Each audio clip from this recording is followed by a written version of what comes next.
Hello everyone, this is Simon from writtenlegalenglish.com.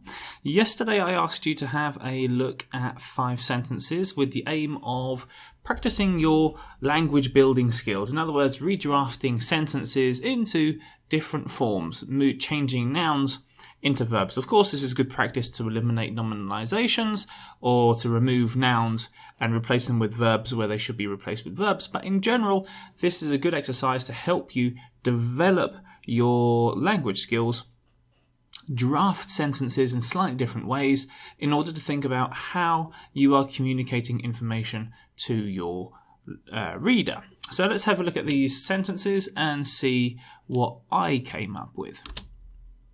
So the first sentence was, our deterrence worked and fewer products are being stolen from our shops. How can we rewrite the sentence using the verb deter? Well, there are a number of rewrites we can use here. We can say that our systems have deterred shoplifters, or we can say our systems deterred shoplifters, or we can say we deterred shoplifters, or we have deterred shoplifters. So there's a number of options that you can choose here by saying our systems or we, and then you've got the simple and the perfect forms as well. We could go continuous, or we could go perfect continuous, and we could say we have been deterring theft, or we are deterring theft. So slightly different messages as regards, but still both options are available to you. Or you could go for something completely different. You could go for an infinitive form, and you could say we managed to deter shoplifters and fewer products are being stolen from our shop. So using the infinitive there as well is also a powerful way to use a strong verb. Of course, if you've got any other options, or if you've come up with different ways to redraft this, then please leave them in the comments section below. I'd love to know what you guys have come up with. The second sentence was, the lawyer managed to find employment in the law firm Simon & Simon. We had to rewrite this using the verb employ. We could go active, we could go passive. The law firm Simon & Simon employed the lawyer was employed by Simon & Simon. Once again, if you've got any other redrafts or other ways to rewrite that using the verb employ, leave them below the video. The implication of that model is that democracy is a hindrance for economic growth, and we had to use the verb imply. So something has to imply. So we could say that model implies democracy is a ... is a hindrance for economic growth. Or we could go more cautious or we could be more cautious by introducing a modal verb. So we could say that model might imply, could imply, can imply,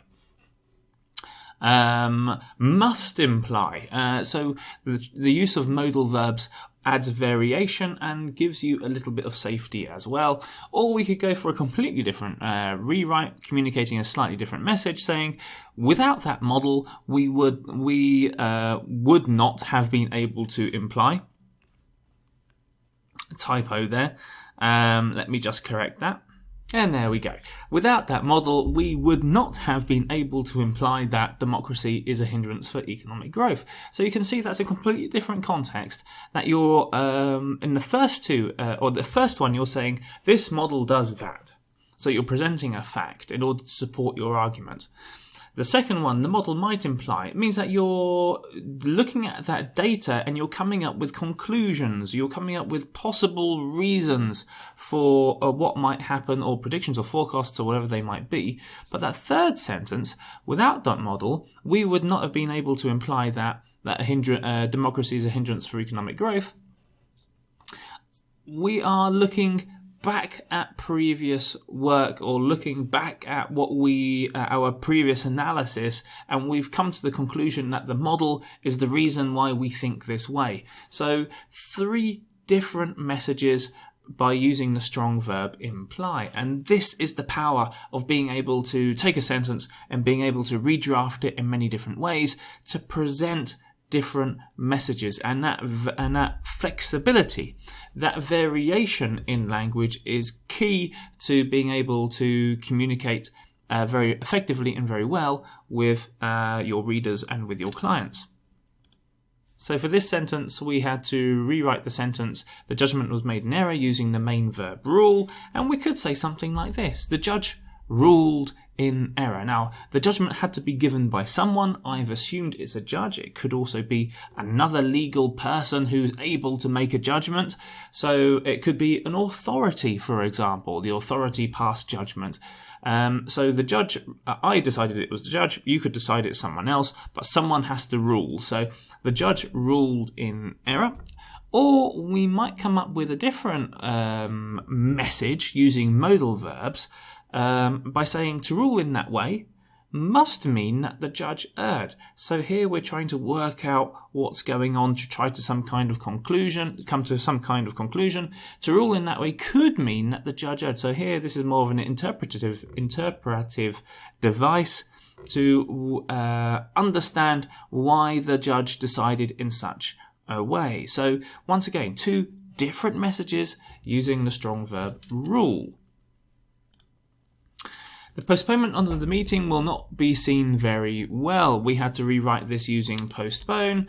Number of rewrites that we could go for. We will postpone the meeting and accept the consequences. So the original sentence says will not be seen very well. In other words, the other party will not react very well to this. So we could just take that head on and we could say we will postpone the meeting and accept the consequences, and accepting the fact that the consequences would be bad.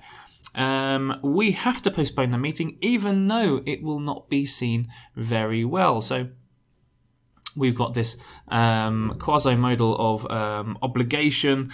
For some reason the context might exist. We have to postpone the meeting even though, and acknowledging the fact that the other party will not be very happy about this. Or we could create a conditional form. If we postpone the meeting, it will not be seen very well. So once again, conditionals are very useful. They give you lots of options as regards using strong verbs. And so there we go. We've managed to take those sentences and we've managed to redraft them in different ways. Those different ways communicate different messages. They all use strong verbs, which is a big plus. But those messages, as I highlighted and I said a couple of times and I'll say again now, gives you the flexibility to create different messages. Now, that flexibility is vitally important in understanding or thinking about what kind of message you want to communicate to your client, or as I said in the previous video, what kind of message you think your client wants to hear, because there could be a difference between those two things. So that flexibility, that variation in being able to use language is something that you have to practice in order to develop your writing and your communication skills. If you've got any comments at all about this video, please leave them below the video and I will get back to you. And I'll see you again next week with some more legal English exercises. See you then.